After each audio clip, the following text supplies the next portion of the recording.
call Dewey's birth soft. Nevertheless, it was not without purpose. He was born for a reason, his parents thought. Kathy and Josh Butler had always wanted a large family. 13 children, at least, according to the old teachings they adhered to. Coming from a large family myself, Kathy explains, Josh also had a family orientation, and that's what attracted us to each other. Their pregnancy was planned and clearly calibrated. Examinations, plans, observations. And in September 2014, they found out they were pregnant. But their world was shaken when, at 20 weeks pregnant, doctors diagnosed Dewey with a rare genetic abnormality. He had a thickening of his neck and legs like tubers, Kathy recalls. That's what the doctors told us. Every new ultrasound showed nothing good. Dewey had a difficult life ahead of him, and the doctors didn't know what to do about it.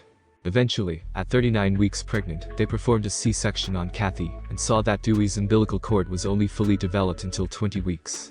It was also wrapped around his neck several times. Kathy took the baby in her arms, reverently and gently. She managed to hold him for a few minutes before he went to the NICU. Dew was indeed born with genetic abnormalities, and on top of that, he had breathing and heart problems. The couple still couldn't wait for the surgery, after which they were allowed to take the baby home.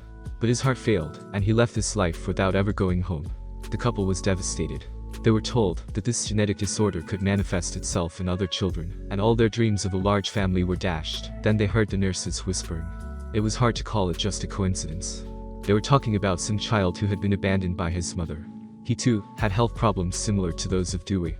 But the Butlers didn't care much. Brex too was on a ventilator, just like Dewey. He was exactly the same as Dewey. The doctors were more optimistic about Brex's health, and their predictions came true. After a long time he was able to go home. To his new home, his new family. The Butler family. Losing his son in this adoption allowed the family to strengthen their marriage and realize that children are really the greatest value. We feel better about each other, they say, after going through so many trials. But it was worth it.